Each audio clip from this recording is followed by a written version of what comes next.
रेखा ताईला अशी विनंती करते की त्यांनी परिचय करून घ्यावा. करते मी माझ्या परिचयाला सुरुवात.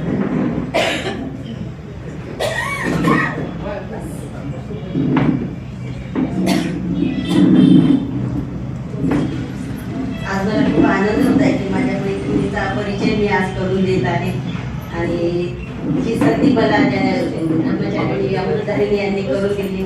त्यांची मी सुरुवातीला खूप खूप धन्यवाद देते त्यांना.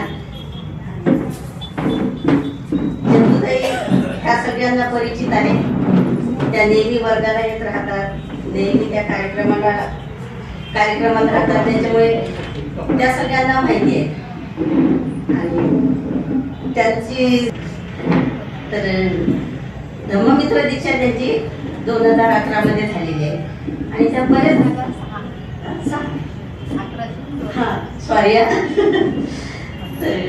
त्यांची धम्ममित्राची दीक्षा 2006 मध्ये झालेली आहे आणि त्या आधीपासून धम्माच्या सानिध्यात आहे आणि खूप त्यांना अभ्यास आहे धम्माचा.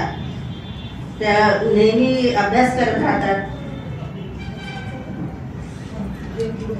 त्यांचा धम्माबद्दलचा खूप असा अनुभव आहे. खूप त्या बरेच वर्षापासून मुंबईत होत्या आधी, तेव्हापासून त्या धम्माच्या संपर्कात आहेत आणि इथे आल्यापासून पण त्या खूप अशा संपर्कात आहेत. आणि त्यांचा एक म्हणजे विशेष गुण असा सांगायचा असलं तर त्या नेहमी वाचन करत असतात आणि वाचनातून त्या म्हणजे स्वतःपुरतंच ते वाचन न ठेवता त्या दुसऱ्यांना पण सांगतात का आज मी हे वाचन केलं, आज मी ते वाचन केलं आणि त्याच्यात मला काय काय मिळालं, काय मी बोध घेतला. तर त्या स्वतःपुरतं ठेवत नाही, त्या दुसऱ्यांना पण शेअरिंग करतात. हा त्याचा एक गुण मला खूप असा आवडतोय आणि नेहमी प्रेरणा देत राहतात. त्या कुणाला समोर उभं राहून बोलायचं असलं तरी पण त्या म्हणजे असं नाही आहे, तुमच्यात प्रॅक्टिस आहे, तुम्ही बोलू शकता, हा जो कॉन्फिडन्स तो देतात. त्याच्यामुळे दुसऱ्यांना असं मग ताकद येते आणि हिंमत वाढते त्यांची. त्या नेहमी अशा माझ्यासाठी तर त्या नेहमी असं करत राहतात, नाही वा या पुढे तुम्ही बोलू शकता, तुम्ही करू शकता. तर त्याच्यामुळे माझ्यातला पण त्याचा कॉन्फिडन्स खूप वाढता राहतो. आणि त्यांची वाणी खूप छान आहे, मृदू बोलतात त्यांचं बोलणं खूप छान आहे. कुणासोबत संपर्क करायचा असला तर त्या खूप छान पद्धतीने संपर्क करतात. कुणाच्या घरी आम्ही आता मैत्रिणी आहोत, आमच्या चॅप्टरमध्ये आम्ही कुठे जर गेलो तर म्हणजे असं हे वाटतं की अरे चंदूताई किती छान बोलतात, किती छान त्या कुणाचं सांत्वन करतात. कुणाला दुःखातून बाहेर काढायचं असलं तर त्या किती छान पद्धतीने बोलू शकतात. हा गुण मला खूप त्यांच्यातला खूप आवडतोय. आणि अशा माझ्या मैत्रिणींना मी खूप खूप शुभेच्छा देते त्यांच्या प्रवचनाला. त्या आज आपल्याला रमाईबद्दल सांगणार आहेत आणि त्यांच्या वाणीतून आपण रमाई ऐकूया. आणि मी त्यांच्या खूप खूप धन्यवाद शुभेच्छा देते त्यांना आणि इथेच थांबते. करण्याची खूपच अतिशय प्रबळ इच्छा आहे. ते मी तिचं नेहमीच अशी बघत आलेली आहे आणि आता पण बघत आहे. तिला खूप आवड आहे आणि आता चंदूचे स्वागत शीलधारिणी करतील अशी मी त्यांना विनंती करते. ब्रह्मचारिणी शीलधारिणी.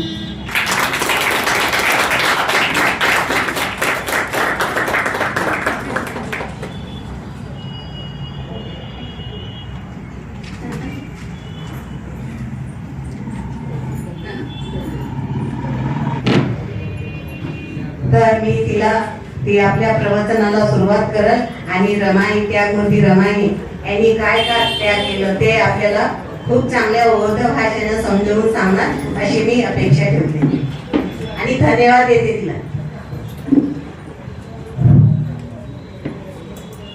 तर खूप सुंदर असं गाथापटन झालेलं आहे. पूजास्थान खरंच आपल्या घरी कोणाचा बर्थडे असला, जन्मदिवस असला तर आपण कशी तयारी करतो, तर त्या उत्साहाने तयारी झालेली आहे.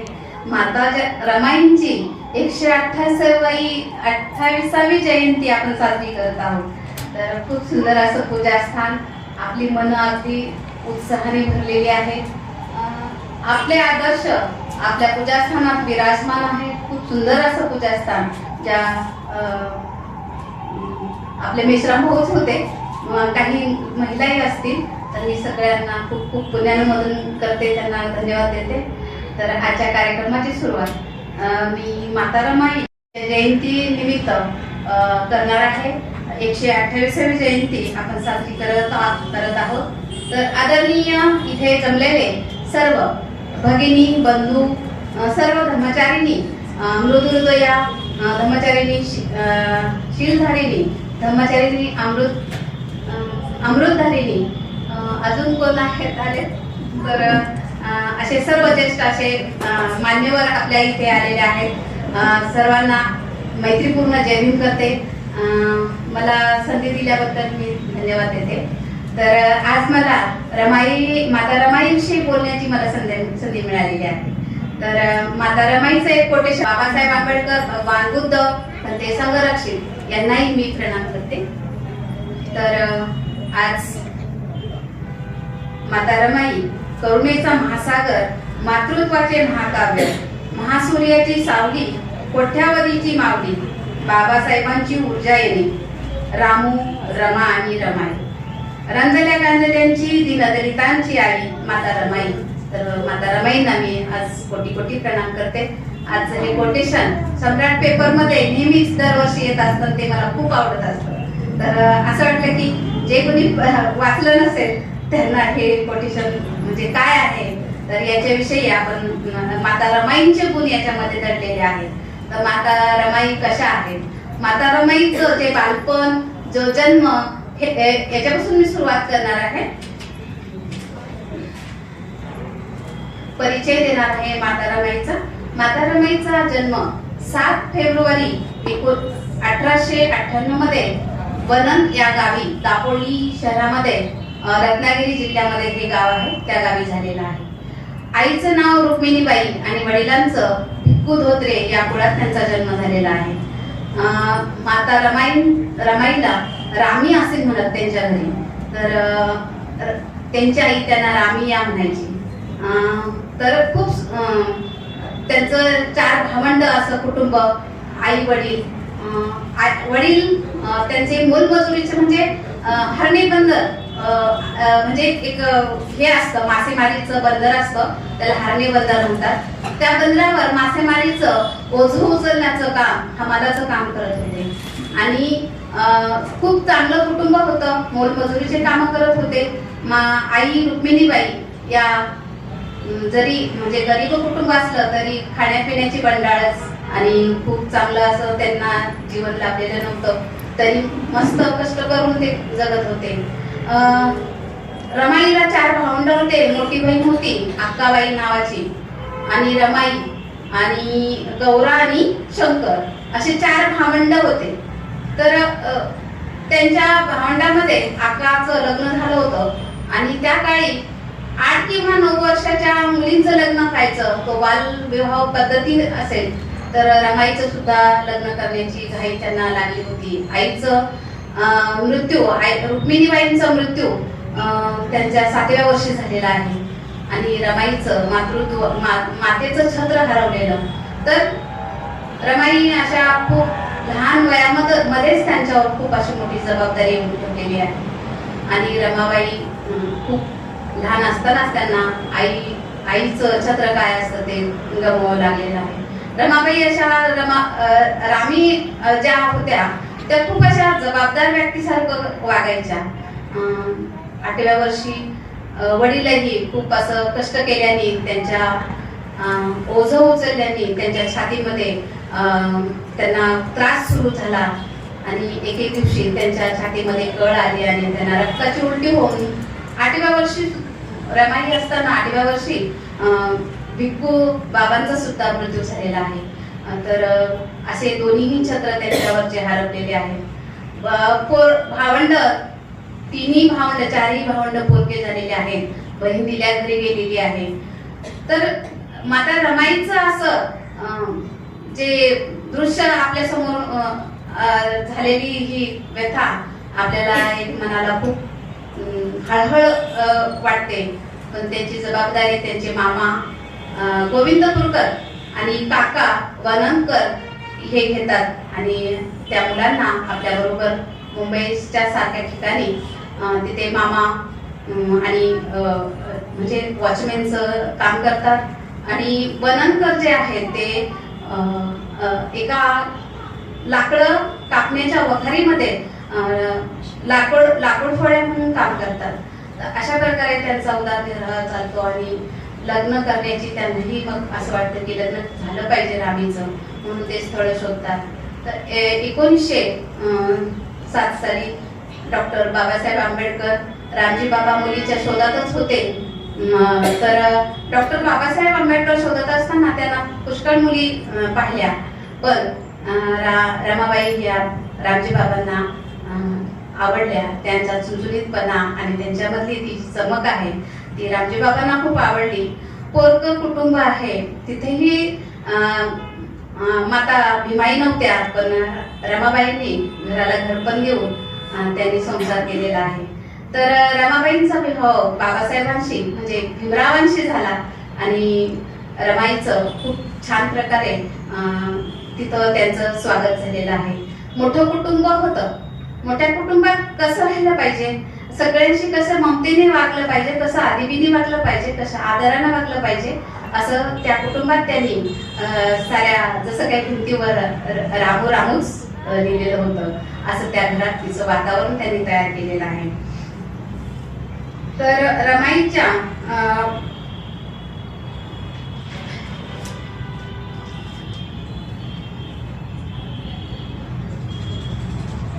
रमाई जेव्हा संसारात रमल्या तेव्हा त्यांच्या भावंडांची खूप आठवण यायला लागली रमाईला आणि त्यांना असं वाटायला लागलं माझे भावंड दोघं गौरा आणि शंकर हे काय करत असतील, कारण त्यांना आई पण नव्हती आणि वडील पण, कोण मामाच्या छत्राखाली कोण आईच्या काकांच्या जवळ असे राहत होते. तर रमाईला वाटलं माझे भावंड काय करत असेल, अशी वात्सल्य अशी मूर्ती रमाई. तेव्हा अजून त्यांना मुलं बाळ पण नव्हतं झालेलं. तर रमाई रडायच्या, आठवण येते म्हणायच्या. लहान वय होतं. तर रामजी बाबा खूप प्रेमळ होते आणि रामजी बाबांनी त्या काळी असा निर्णय घेतला की आपल्या कुटुंबामध्ये त्या मुलांना सामील केलं पाहिजे, कारण एक रामूच अशी आहे की त्या मुलांना जीव लावू शकेल असं रामजी बाबांना विश्वास होता आणि त्यांनी आपल्या कुटुंबात त्यांना सामील केलेलं आहे. तर शंकर आणि गौरा या दोघे भावंडांचा ती सांभाळ करते. घरामध्ये त्यांच्याही वेलीवर एक फुल फुललं, यशवंत नावाचा मुलगा जन्माला आलेला आहे. खूप वीक असं ते बाळ होतं, पण ते छान प्रकारे वाढवत होते. रमाईंना 5 अपत्य झाली, त्याच्यातील 4 अपत्य हे खूप अशा औषधाविना दवाखाना विना त्यांना ते घालवावी लागली. तर रमाईचा असा खडतर प्रवास सांगत असताना खूप असं मनाला असं किती म्हणजे रमाईनी ह्या सोसल्या कळा असं वाटतं की किती त्यांनी हा जीवन प्रवास खडतर त्यांनी सोसलेला आहे, पण कुठेही त्यांना असं तक्रार करण्याची त्यांना संधी नाही त्यांनी स्वतःला दिली. तर हे सगळं हे असंच असतं असं त्या सोसत राहिल्या आणि त्या खरंच सहनशीलतेची मूर्तिमंत उदाहरण रमाई बनलेले आहे. आपल्या 4 मुलांचा मृत्यू, अल्प आयुष्य जगलेल्या मुलांचा मृत्यू, त्यांच्याकडे त्या मुलांना पैसे दवाखान्यात त्यांना दवा म्हणजे औषधाविना ते लेकरं गेले तर बाबासाहेबांना हे खूप वाईट वाटायचं. जेव्हा गंगाधर गेला तेव्हा बाबासाहेब पत्र लिहितात, रमाई पत्र लिहिते, गंगाधर त्यांची तब्येत ठीक नाहीये आणि औषध पाण्यासाठी सुद्धा पैसे नाहीये.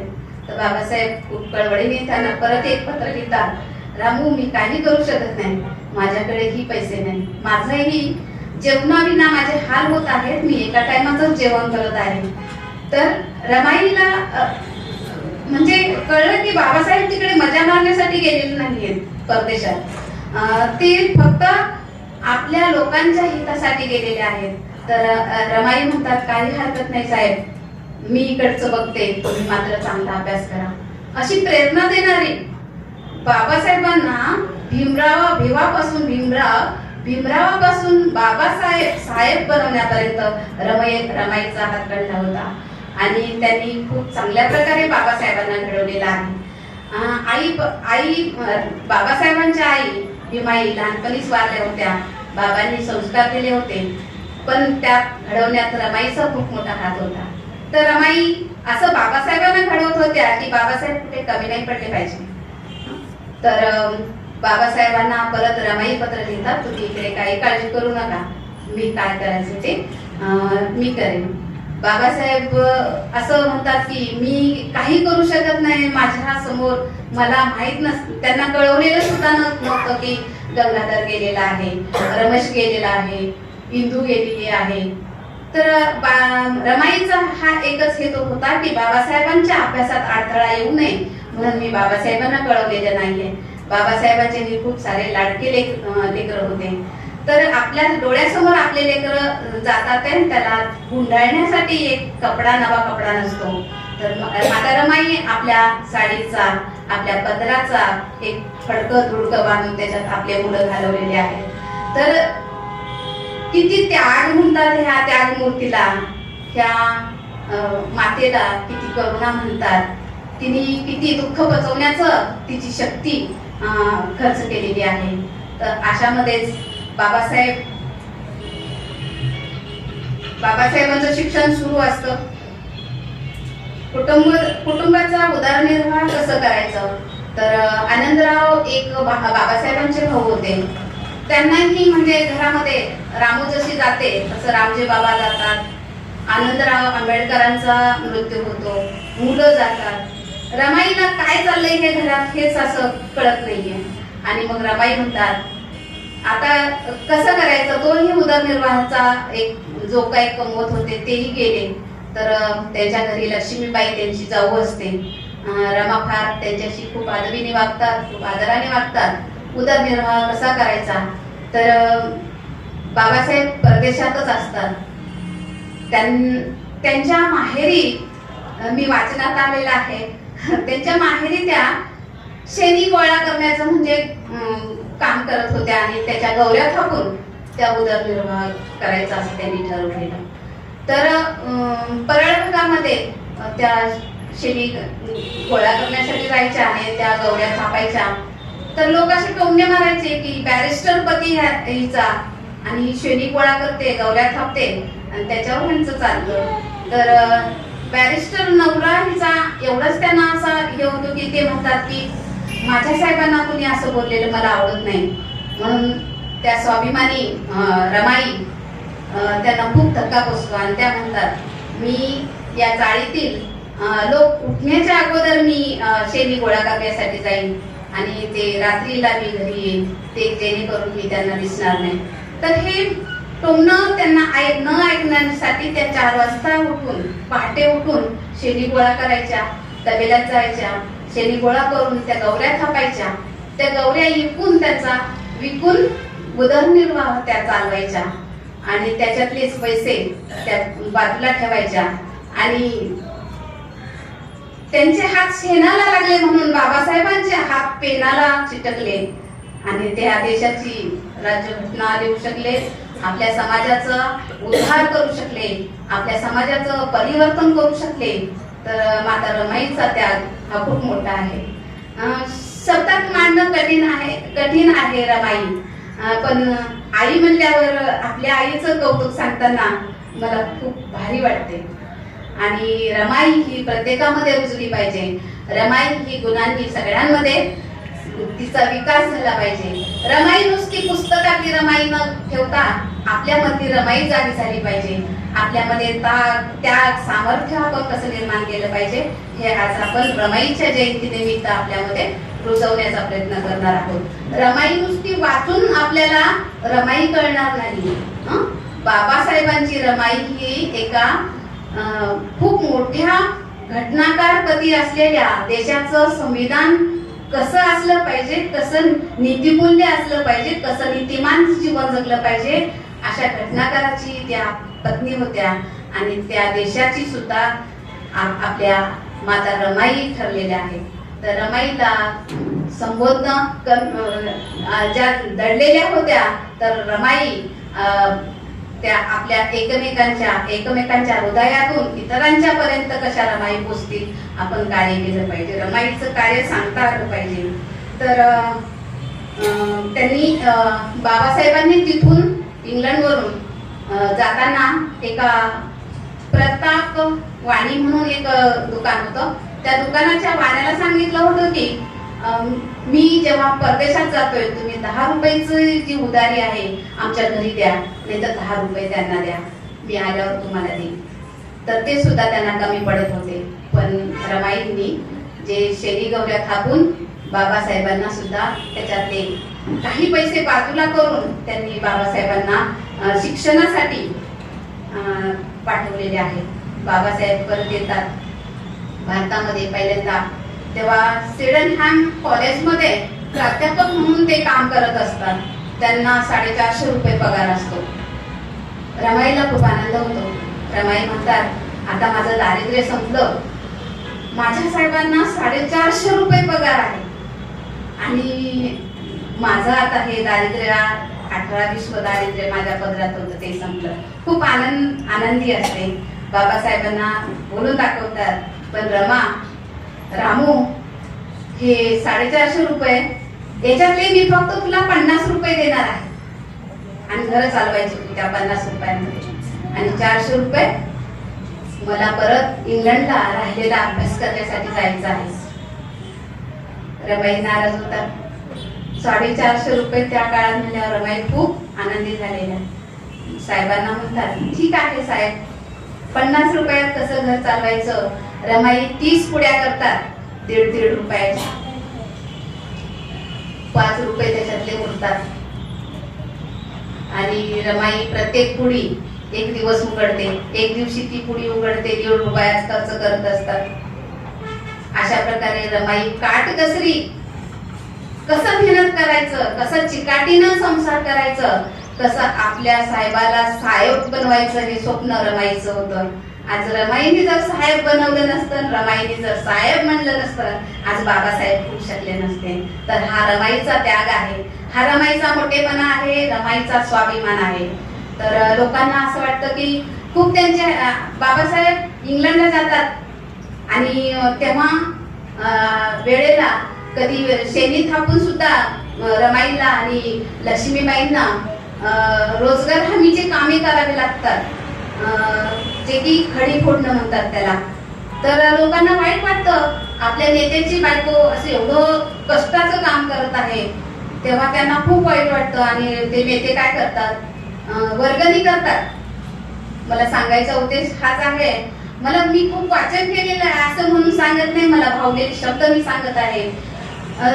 तर माता रमाईला ते 250 रुपये काय साचलेले असतील ते घेऊन येतात आणि म्हणतात माता रमाई आम्ही वर्गणी काढून तुम्हाला हे आणलेले आहे. तुमची जर परिस्थिती चांगली वाटत नाही, तुम्ही कामाला जातात हे आम्हाला चांगलं वाटत नाही, तर त्याच्यासाठी आम्ही ही वर्गणी काढलेली. रमाई म्हणतात असं कोण म्हणतंय, आमचं चांगलं चाललंय. रमाई स्वाभिमानी होत्या. तर स्वाभिमान तिच्या आईनी तिच्या जन्मताच तिच्या बालवयात तिला शिकवलेला एक मी गोष्ट सांगणार आहे. ही गोष्ट आनंद मोदींनी सांगितली होती, मला खूप आवडलेली. तर आपल्या गुरुची गोष्ट सांगितलेली इतरांना सांगणं म्हणजे धर्मप्रचार आणि प्रसार आहे असं मला वाटतं. तर आनंद मोदी सांगत होते माता रमाई खूप छोट्या होत्या आणि त्यांच्याही अंतर्नात खेळलेले होते. सम्राटला पण आज ती गोष्ट आलेली आहे. मी आनंद मोदींना खूप आठवण केली आणि मी तेव्हा म्हणले होते की आनंद मोदी ही गोष्ट मला माहित नव्हती, पण तुम्ही छान सांगितली आणि याच्यामध्ये किती छान मतितार्थ आहे. तर मला खूप छान वाटलेलं. तर ती गोष्ट मी आज सम्राटला आलेली आहे. ज्याच्याकडे सम्राट आला असेल त्याने नक्की वाचा. माता रमाईची आई अंतर्नात खेळलेली असते आणि आलेली असते. एका बाईने तिला हात मारलेली असते की मला दुकानातून काही वस्तू आणून दे, तेल वगैरे आणून दे. त्यांनी पैसे दिलेले असतात. तर रमाई हसत खेळत जातात, तेल घेऊन येतात, उरलेले पैसे त्या बाईला देतात, तिला मदत करतात आणि त्या बाईने ती मदतीची परतफेड जी मला मदत केली आहे, लहान आहे, तिच्याही मनात काय नसतं, पण आईला जाऊन ते पैसे देते ती बाई आणि म्हणते की हे तू आणलंच ना म्हणून तुला हे राहते. तर ती हसत जाते पैसे हातात घेऊन आणि आईला दाखवते. आईला म्हणते, आई मी त्यांना तेल आणून दिलं त्यांना मी, तर त्यांनी मला हे पैसे दिले. स्पष्टपणे सांगितलं. पण रमाईच्या आईला ते बिलकुल आवडलं नाही. जेव्हा आपण इतरांना मदत करतो आणि त्याची आपण काहीतरी उतराई करून घेतो, त्याला मदत म्हणत नसतात. म्हणतात रुक्मिणीबाई, आणि रुक्मिणीबाई तिच्या एक तोंडात गालपडीत लावतात. रमाईला कळत नसतं आणि सांगतात असे कोणाचेही पैसे घ्यायचे नाहीत. असे पैसे घेतले तर मदत केल्याचा काहीही भाव राहत नाही. आपण कोणाकडनंही पैसे घ्यायचे नाही. आपले जे वडील असतात, त्या काळात वडीलच कमवत होते, आया कमवत नव्हत्या. वडील असतात त्यांच्याकडनंच आपण पैसे घेतले पाहिजे. असे कोणाचेही पैसे घ्यायचे नसतात म्हणून त्यांनी त्यांना मारलेली ती चपराक. त्यांचा स्वाभिमान शेवटपर्यंत जागा त्यांनी ठेवलेला आहे. आपल्या आईचे संस्कार, आपल्या आईची शिकवण, तर लोकांनी केलेली वर्गणी त्यांनी घेतलेली नाही, तर माता रमाईची जी प्रेरणा आपल्याला घेता आली पाहिजे. असं लोभ आपला प्रकट झाला नाही पाहिजे. लोभातूनच माणूस तृष्णेकडे जातो, हाव निर्माण होते. अशा गोष्टी ज्या निर्माण होतात, तर एक आई सुंदर आई असं त्यांना एक उदाहरण देतात. आणि स्वाभिमानाने कसं राहता आलं पाहिजे हे म्हणजे मूळतःच त्यांच्या आईने त्यांना संस्कार दिलेले असतात. तर म्हणूनच आज आपली आई, स्वाभिमानी आई, हे जगाचं नेतृत्व करू शकल्यात. आणि आपल्याला माहितच आहे बाबासाहेबांचे 3 उपास्य दैवत आहेत. तर ते 3 उपास्य दैवत बाबासाहेबांचे सुद्धा स्वाभिमानशील, स्वाभिमान आणि विद्या, हे 3 उपास्य दैवत बाबासाहेबांचे आहेत. त्यांनी खूप उपासना केलेली आहे. आणि स्वाभिमान हा कुठे बाजारात मिळत नसतो, तर तो आपल्या नसानसात असला पाहिजे. तर हे स्वाभिमानी व्यक्तिमत्व माता रमाईमध्ये पाहायला मिळतंय. त्यांच्या आईने त्याच्यात रुजवलेलं आहे आणि ते खरंच स्वाभिमानी होत्या. तर त्याग, सामर्थ्य, स्वाभिमान, शीलवान, प्रज्ञावान, करुणावान असं व्यक्तिमत्व रमाईच्या रूपानं आपल्याला आई म्हणून लाभलेलं आहे. आपण सहसा कुणाला आणखी माझी आई आहे म्हणून असं सांगू शकत नाही. पण कॉन्फिडन्सने आपण माझा बाप म्हणलं तर आपण आपल्या बापाकडे हात करतो. पण माझा हा आम्हाला जन्म दिलेला बाप आहे म्हणून आपल्या जन्मदात्याकडे हात करतो. पण आपल्याला ज्यांनी या देशाचं संविधान देऊन, आपलं बोट धरून, आपल्याला हात धरून कसं चालायचं, कसं बोलायचं, कसं उच्चार करायचा, कसा विचार करायचा, हे स्वातंत्र्य ज्या बापाने दिलं, त्या बापाकडे बघताना हा माझा बाप म्हणून आपल्याला सांगता आला पाहिजे. ते आहेत डॉक्टर बाबासाहेब आंबेडकर. माता रमाई, त्यांच्या पत्नी, त्यांनी त्यांना घडवलं नसतं तर आपणही घडलो नसतो. आपल्यामध्ये रमाई जिवंत ठेवण्यासाठी रमाईच्या गुणांना आपण उजाळा देत आहोत. तर जयंती निमित्त म्हणजे आपण रमाईंच्या गुणांचा गुणगौरव आपल्याला करता आला पाहिजे. आणि गुणगौरव करत असताना आपल्यालाही आपल्या आईसारखं कसं बनता येईल, आपल्या माता रमाईचे गुण आपल्यामध्ये कसे विकसित करता येईल. आपल्याला थोडा वेळ नवऱ्याने दिला नाही तर म्हणतो तो मला वेळ देत नाही असं म्हणून आपण भांडण करतो. माता रमाईलाही वाटायचं, पण जेव्हा बाबासाहेब बोलायचे तेव्हा त्यांना समाज घडवण्याचं पडलेलं होतं. तर त्यागाचं दुसरं नावच आहे माता रमाई. त्यागाशिवाय सामर्थ्य प्राप्त होत नाही असं म्हणतात. बाबासाहेब एक 500 रुपयाचा एक ग्रंथ आणतात आणि वाचतात म्हणे. वाचत असताना रमाई बाबासाहेबांना म्हणतात, काय वाचतात, किती वाचतात, काय माहित नाही. त्यांची भाषा वेगळी असेल, माझी वेगळी आहे. पण वाचत असताना त्यांना असं वाटतं की बायको पोरांकडे थोडं तरी पाहिलं पाहिजे की नाही, यांनी बघितलं पाहिजे, बोललं पाहिजे. हे कसेच वेळ देत नाहीत. काय आहे त्या पुस्तकात? त्या पुस्तकात कुठे लिहिलंय का बायका पोरांकडे थोडं लक्ष दिलं पाहिजे, त्यांना वेळ दिला पाहिजे, असं कोण्या पानावर लिहिलं आहे का? म्हणून बाबासाहेबांना विचारतात. बाबासाहेबांची लिंक तुटते आणि बाबासाहेब स्मित असं हसले करतात आणि म्हणतात, हा चला जेवूया. तर हे म्हणजे वाईटही वाटणार नाही, पण कसं त्यांना लागेल असं त्या म्हणजे किती मनधरणी त्यांनी बाबासाहेबांची करत होत्या. तर बाबासाहेबांची एकाग्रता पाहून त्या पेजवर कुठे दिलेलं आहे का बायका मुलांचा सांभाळ कसा केला पाहिजे, घरात काय आहे काय नाही ते कसं पाहिलं पाहिजे. बाबासाहेबांना असं रागवतात तर बाबासाहेब दुसऱ्या दिवशी 7 पेंढ्या मेथीच्या हातात म्हणे. 7 पेंढ्या आणि 100-150 बोंबलाच्या त्या काड्या असतात ना, म्हणजे ते बोंबील ते आणतात, भाराभर असं आणल्यासारखं आणतात. लक्ष्मीबाई म्हणतात हे काय आता, हे कसं किती दिवस खायचं हे, अहो हे वाळून जाईल ना, हे एवढं कसं आणायचं.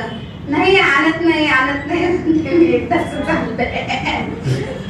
बाबासाहेब असे मिश्किलपणे असतात आणि सांगतात म्हणजे संसारात काय किती कसं हे मॅनेजमेंट त्यांच्याकडे नव्हतं, पण मातामर रमाई संसाराचं मॅनेजमेंट सांभाळत होत्या. कुणाला काय लागतं, कुणाला कपडे घेतले पाहिजे, कुणाला साडी घेतली पाहिजे, कुणाला काय कशाची गरज आहे. जे मुलं वीक असतात, यशवंतराव आणि मुकुंदा यांना कष्ट करून 5 रुपयाचे 50 रुपयातले 5 रुपये उरलेले होते ना, त्याचा हिसाब देतात. त्या 5 रुपयामध्ये ते नेहमी 2 वाट्या खोबऱ्याच्या आणायच्या ओल्या आणि त्याच्यामध्ये गुळ घालून त्यांना खायला द्यायच्या, कारण ते वीक होते ना मुलं. तर म्हणजे हे मॅनेजमेंट म्हणतात. तर आपल्याकडे पैसा कमी असला, आपल्याकडे काय दागदागिने नसले, आपल्याला खूप संकोच वाटतो. आपली श्रीमंती जर नसली तर रमाईची ही श्रीमंती त्याच्या पानापानामध्ये आपल्याला पाहायला मिळते. त्यांचं श्रम, त्यांचा वेळ, त्यांनी जर वेळ दिला नसता तर आज भारताची राज्यघटना 2 वर्ष 11 महिने 18 दिवसात पूर्ण झाली नसती. आज आपण इंग्रजांच्या राज्यात आपण आजही गुलाम राहिला असतो आणि देशाची राज्यघटना कुणी लिहू शकले नसते. ते कॅपेबल बनवलं फक्त रमाईनी, कारण त्यांनी त्यांचा वेळ दिला होता आणि म्हणून बाबासाहेब ते पूर्ण करू शकले. आणि या देशाचं खूप मोठं त्यांनी लोकशाही तंत्र त्यांनी या भारत देशावर आता सध्या त्याचं राज्य आहे तर लोकशाही नांदत आहे. तर केवळ रमाईच्या त्यागामुळे आणि बाबासाहेबांच्या वेळामुळे, बुद्धीमुळे, बाबासाहेबांच्या कष्टामुळे तर रमाई आपल्याला पाहायला मिळते. अजून एक उदाहरण सांगणार आहे. रमाई कशा हळव्या होत्या, कशा देव भोळ्या होत्या.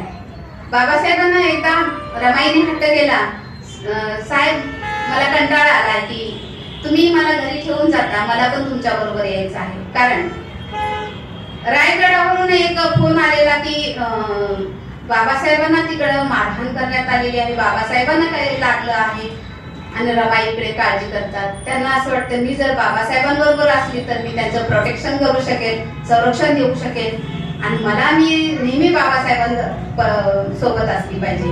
आणि धमक्यांचे फोन येत होते, सत्याग्रह चालू होते, कुठे मंदिर प्रवेश होता, कुठे महाडचा सत्याग्रह होता, कुठे म्हणजे असं वेगवेगळे परिषदा होत्या, गोलमेज परिषदा होत्या.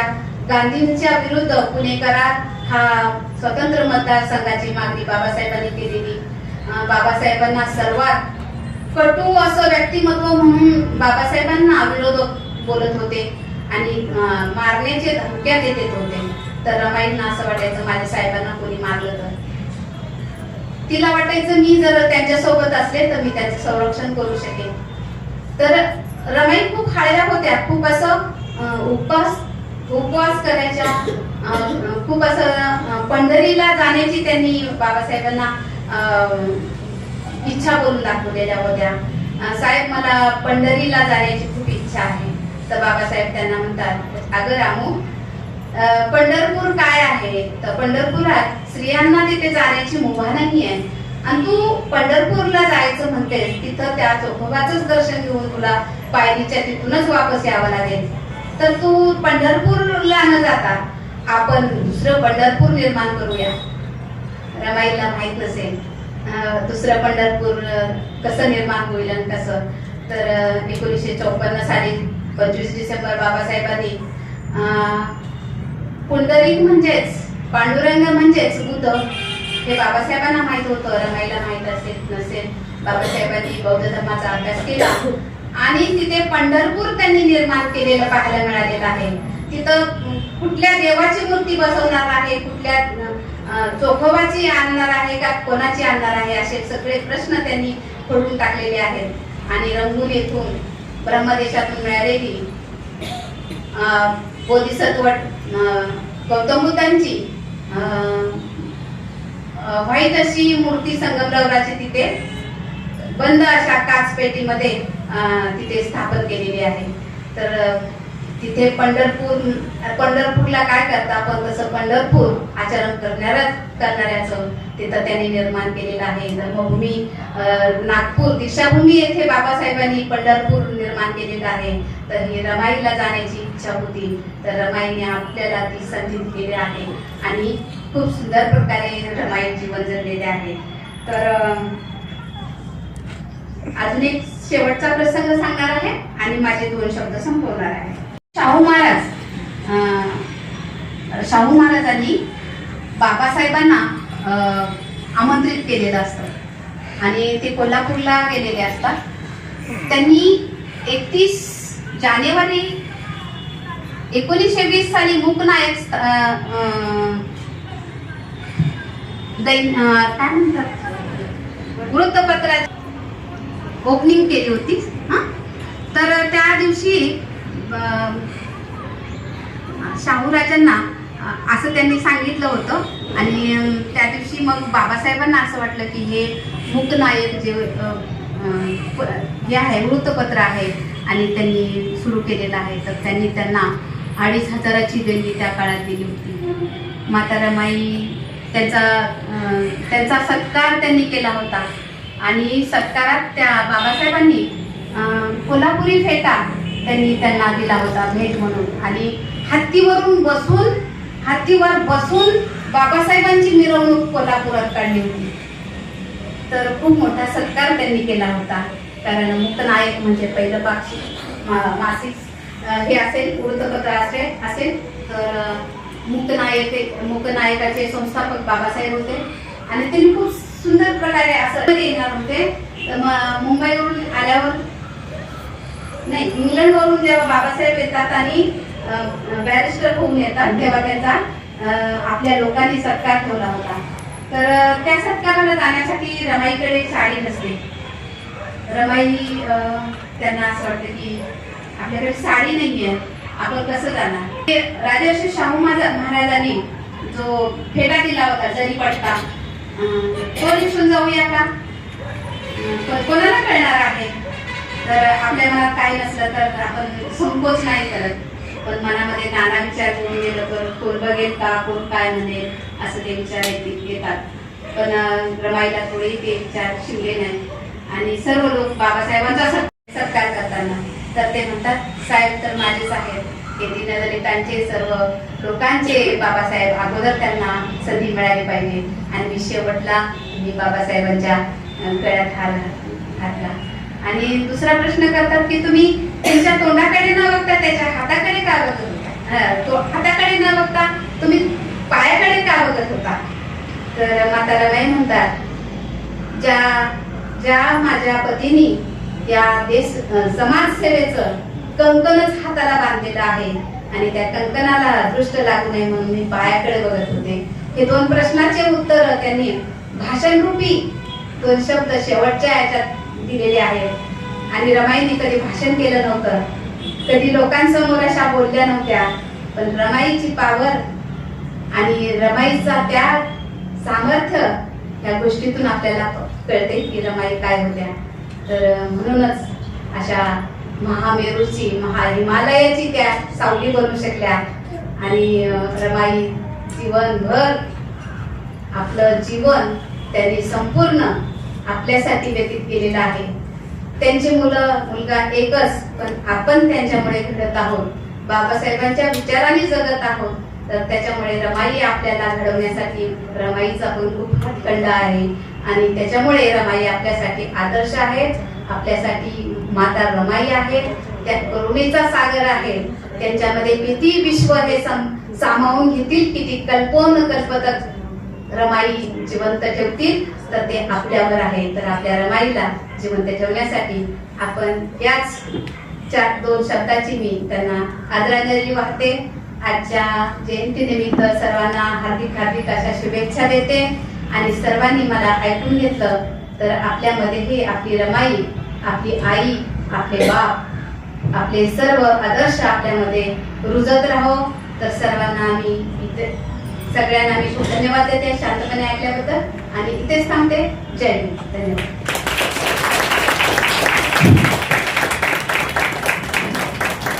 तर खूप खूप धन्यवाद. त्यांचं लग्न झाल्यावर त्यांचं कसं झालं, त्यांचे मुलं कसे गेले, मग त्यांच्या मुलांना कसे कसे ते गेले, बाबासाहेबांना कसं प्रोत्साहन दिलं, अगदी शेवटपर्यंत त्यांनी रमाईचा त्याग त्यांनी कसं केलं हे 2 शब्दामध्ये जरी असलं तरी त्याग ह्या शब्दाचा अर्थ आपण जर मनापासून विचार केला तर किती दडलेला आहे ते त्यागामध्ये. ते तिनं एकदम सुरुवातीपासून तर शेवटपर्यंत एवढं सांगितलं त्यांच्या त्यागाविषयी. जरी सम्राट पेपरला आलं असेल, आपण वाचलं असेल, तरी पण सगळ्यांच्या पुढे इथं उभं राहून बोलणं, ते सुरुवातीपासून शेवटपर्यंत सांगणं, हे खूप तिनं चांगल्या पद्धतीनं केलं आहे. तर माझ्याकडून या सर्वांकडूनच तिचे खूप खूप शुभेच्छा. आणि आपण जोरात 3 टाळ्याच्या गजरामध्ये तिचे स्वागत करूया. जय भीम, नमो बुद्धाय. खरं तर आज मी अमृत रेड्डीचे खूप आभार मानते आहे, कारण की त्यांनी मला ही आभाराची संधी दिलेली आहे. त्यांचं खूप खूप मनापासून मी आभार मानते. आणि आज जे रमाईबद्दल म्हणजे चंदूताईंची माहिती दिली जयंतीनिमित्त, तर चंदूताईंचं आता आपण सगळंच प्रवचनच ऐकलेलं आहे की कशा प्रकारे रमाईने त्याग केला आणि चंदूताईने आपल्याला ते कशा प्रकारे म्हणजे सांगितलं. तर त्या चंदूताईबद्दलही म्हणजे सांगायचं झालं तर एक अभ्यास व्यक्तिमत्व आहे त्यांचं. तर त्यांचं पण म्हणजे मी खूप मनापासून स्वागत करते. आणि आपण त्या म्हणजे मंत्रमुग्ध केलेले आपल्याला रमाईबद्दल त्यांनी सांगून, तर आपण सर्वांनी त्यांना 3 टाळ्याच्या गजरात म्हणजे त्यांचं आपण स्वागत करायचं आहे, आभार मानायचे.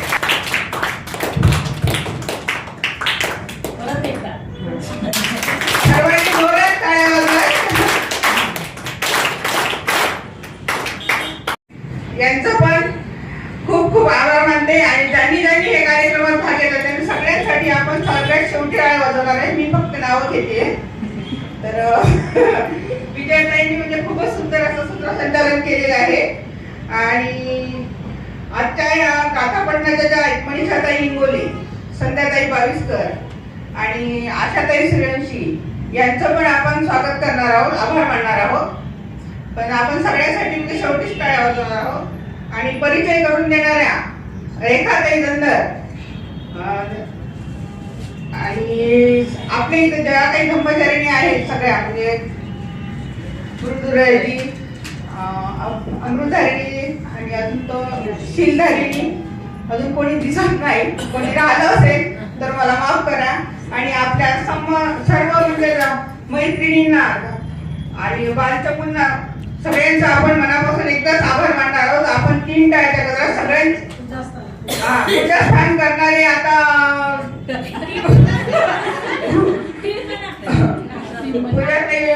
टीमसाठी तर समजा मेश्राम सकाळीच आलेले होते. त्या मेश्राम भाऊसाठी पण आणि त्यांच्या जोडीला टीम असेल त्यांच्यासाठी पण एकदाच 3 टाळ्याच्या गजरात आपण सगळ्यांचे आभार मानणार आहोत. तर सर्वांनी जोरदार टाळ्याच्या गजरात त्यांचे सगळ्यांचे आभार मानायचे आहेत.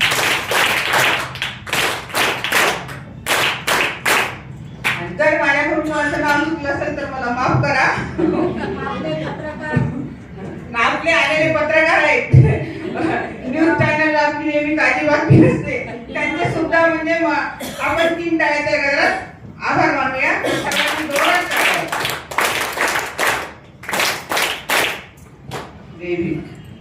आहे. तर सगळ्यांचा आभार केलेला आहे. तर मी पण नंतरवेशांचं आभार मानते. त्यांनी खूप खूप चांगल्या पद्धतीने सगळ्यांचा आभार मानलेला आहे. तर त्यांच्या पण 3 टाळ्याच्या गजरामध्ये आपण सगळ्यांनी आभार मानायचे.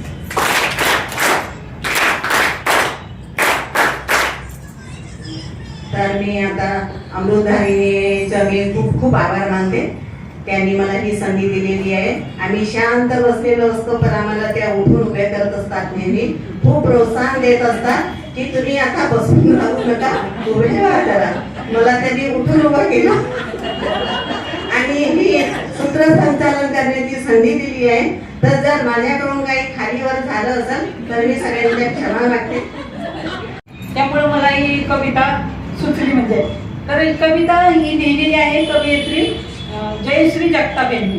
ही राहणार सायगाव, तालुका जावळी आणि जिल्हा सोलापूर, जिल्हा सातारा इथली आहे. ती सायगाव शाळेमध्ये म्हणून या शाळेमध्ये शिक्षिका आहे. तर तिने ही कविता लिहिलेली आहे. तर मला ती म्हणावीशी वाटते.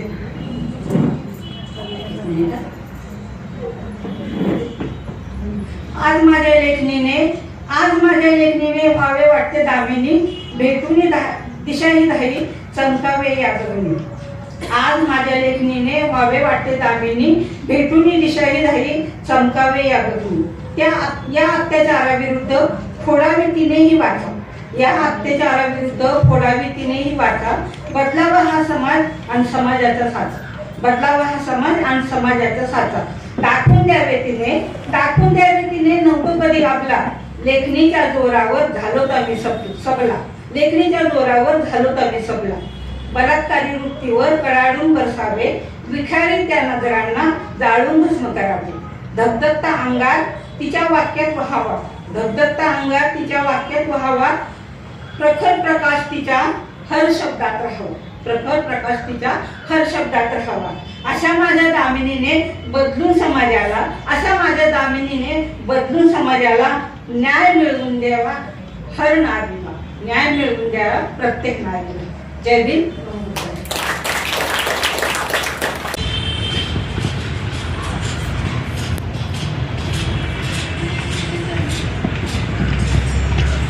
सप पाप सकरणं कुशल सौपसंपदा सचीत परियोदपनं एतं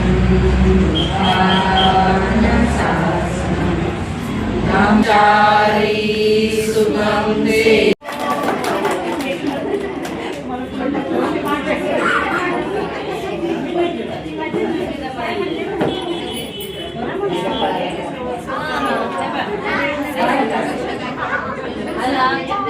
भरवा जरा एकमेकाला भरवा, जरा एकमेकाला भरवा.